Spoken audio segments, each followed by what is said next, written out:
Hey, good evening. I hope all is well. This is Ben Stubbs of Flamenco for You Guitar Tutorials. And in this live broadcast, I bid you hello. And I hope that you in the States, if you're watching the Super Bowl, that you've enjoyed it. And depending on what team that you favor, you know which one's getting creamed. But anyway, in this lesson, I want to give you a chance to ask any questions in the chat. If you have any questions, and just say hi. And also, most importantly, I want to talk about rasgueado patterns. So as you may have gathered, and for my newer students, they notice that, wow, they feel overwhelmed about the abundance of different rasgueado patterns that there are. And there are many, for as many fingers that you have on your hand, there's a lot of combinations, right? So you can do ones that involve all the fingers, like a morenillo.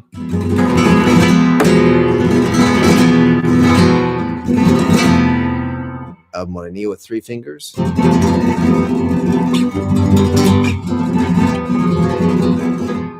Just 4 fingers down and up in a cycle manner. Or 3 fingers.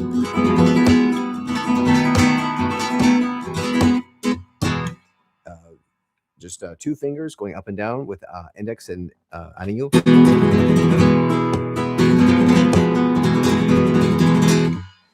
Let's say abanico. Just using an up and down movement of thumb and MA together. Kind of a flapping, as if you had a fan. There's all kinds of different movements. It seems almost endless when you're first starting out in this style. But I want to show you basically the 3 really important ones that you just got to know. It's unfortunate, and I apologize on behalf of all flamenco guitar teachers, that sometimes they make the mistake of showing you all the litany of different patterns, which is really unfortunate because it really overlooks the fundamentals. We always want to go over the fundamentals every once in a while to keep our technique in check, okay? So I'm going to give you those tools, right? So I've got a chart right here, and it's going to show you the 3 movements that you're going to use for this very simple and fundamental pattern. You have to have a thumb, a pattern of strumming with a thumb that works for you and sounds really good, that it growls on those bass strings. So let's start with the pulgar. So I'll go like this, so it brings it in focus, and I'll bring it closer to me so it's in focus, so you can kind of see it. So anyway, in green, you've got the pulgar right here, thumb, and that's going to strum down. These are all downward movements. Even though you see the arrows moving up, what it really means is that when you look at it, it's moving outward. Same thing with the thumb, M, A, and I.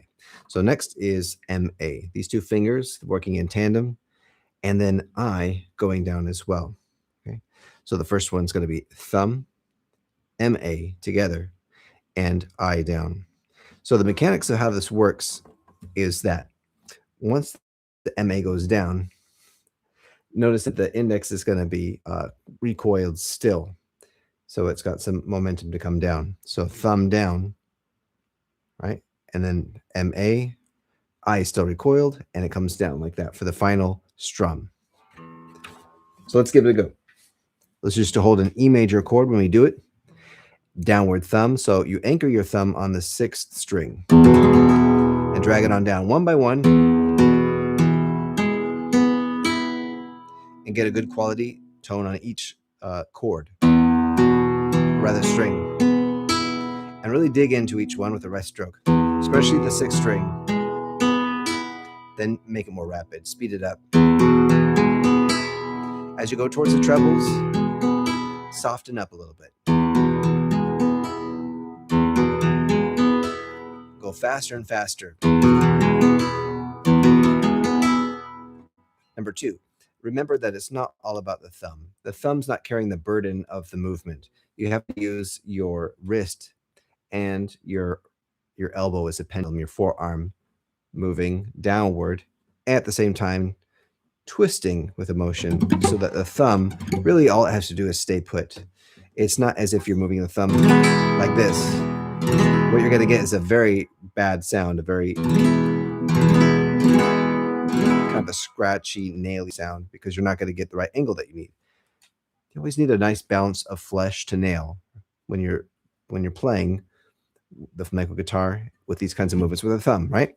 So enough about the thumb. Once you got that down, next comes the MA together.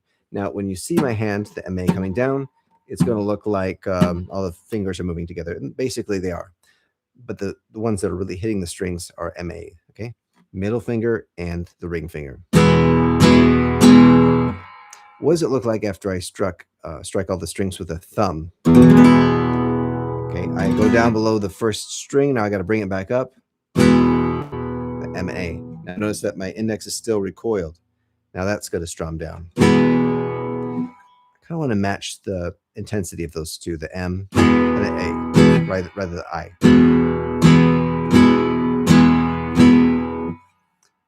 Okay, and then that leaves us to the I. So we've done MA. Now I is going to strum down, and that's the movement.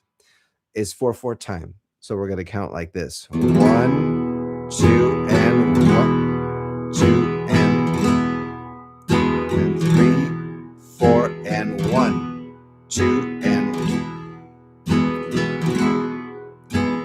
4. Just for visualization, I'll bring up the chord or the strumming pattern chart again.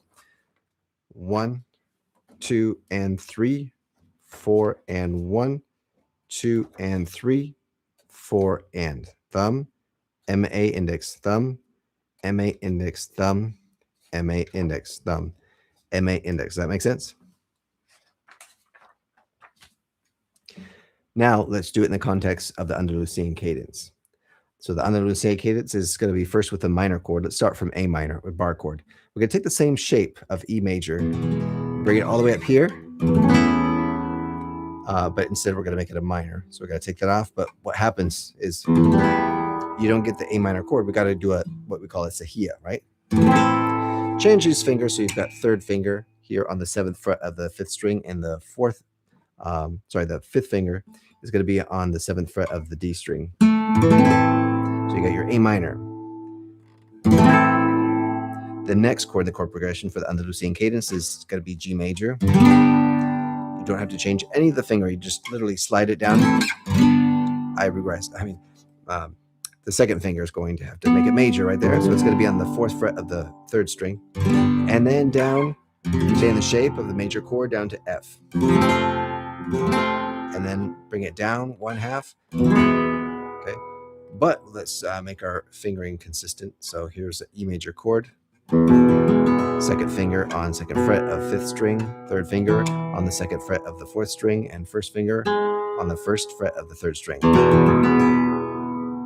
Okay. We'll do our strumming pattern. So once again, those chords are A minor, G major, F major, and E major. And I always hear from beginner students that the F chord is the hardest chord for them because it requires a lot of strength, and this part of the thumb really gets taxed. So once you feel that burn and it becomes just too much to hold, just relax your hand, shake it out, put it on your knee, and just stretch it out this way like that. Okay, and then get back in the game again. A minor again. So we're going to do our strumming pattern: downward thumb, down, down, down. That was M, A, and I. Remember to keep that I recoiled. Thumb, M, I. Thumb, M, A, I. Then G major. Thumb, M, A, I. Thumb, M, A, I.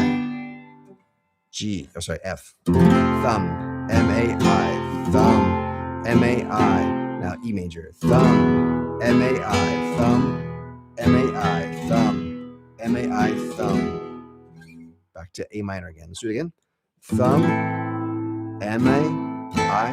Thumb, M, A, thumb, M, A, I. Thumb, M, A, I. Thumb, M, A, I. Thumb, M, A, I. Thumb, M, A, I. Thumb, M, A, I. Thumb. So practice that. Let's do it again.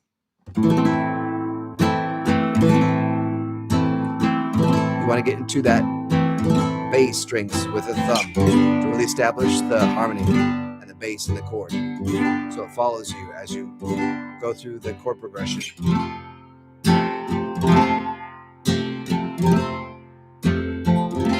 and then E.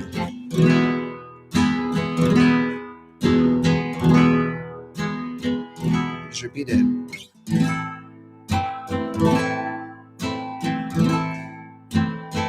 And if your fretting fingers are really fatigued right now, just drop out and jump back in. That's really how you build the hand strength. Just building up that tolerance.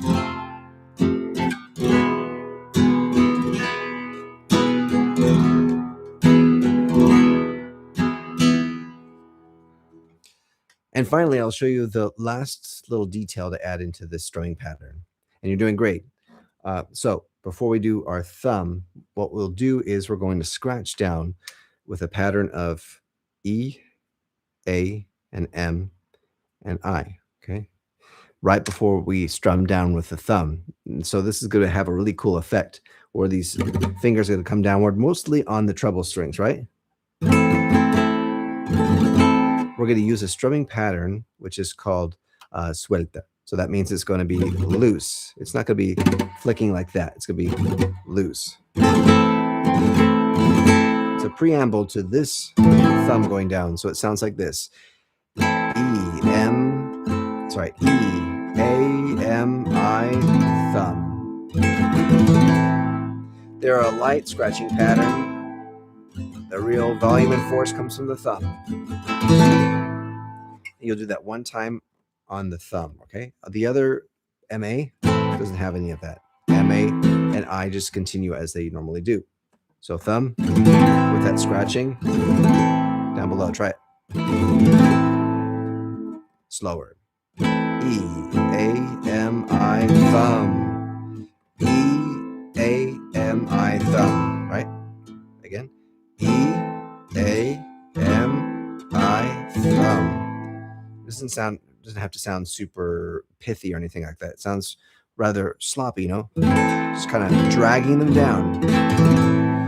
And it's really relaxed. Just let the fingers fall. You're not forcing it. The thing that you do bring force in is the thumb. And then continue with the M and A after that. And then thumb. Let's do the scratching on the one of every pattern. So we'll go 1, 2, and 3, 4, and 1, 2, and 3, 4, and 1, 2, and 3, 4, and 1, 2, and 3, 4, and 1, 2, and 3, 4, and so it really separates itself as the one, so that the listener can really hear it. Great. So we got that. Let's do it a few times slowly. 1, 2, 3, 4, and scratch. 2 and 3, 4 and 1, 2 and 3, 4 and 1, 2 and 3, 4 and 1, 2 and 3, 4 and 1, 2 and 3, 4 and 1, 2 and 3, 4 and 1, 2 and 3, 4 and 1, 2 and 3, 4 again. 1, 2 and 3, 4 and 1, 2 and 3, 4 and 1, 2 and 3, 4 and 1, 2 and 3, 4 and 1, 2 and 3, 4 and 1, 2 and 3, 4 and 2 and 3, 4 and 1, 2 and 3, 4 and great. That. There you have it. The fundamental rasgueado techniques that most flamenco guitar teachers will not show you. I'm so sorry that that's happening to you, but that's the way it is. Luckily, you've landed on this video, so it's going to help you out a little bit, I hope. And you know, as a resource guide, not only do I want to give you this right here, this strumming pattern that you'll need as a guide to kind of help you on, you know, your practice, but also too in the link in the description, I'll attach a lesson guide for this that has all the tabs for the chords, so you can reference that and a little bit of explanation to help you out. So we'll call it a night right now. Thanks for stopping by, and if you're watching in the replay, just comment below any questions that you might have, and we'll talk to you later. Take care.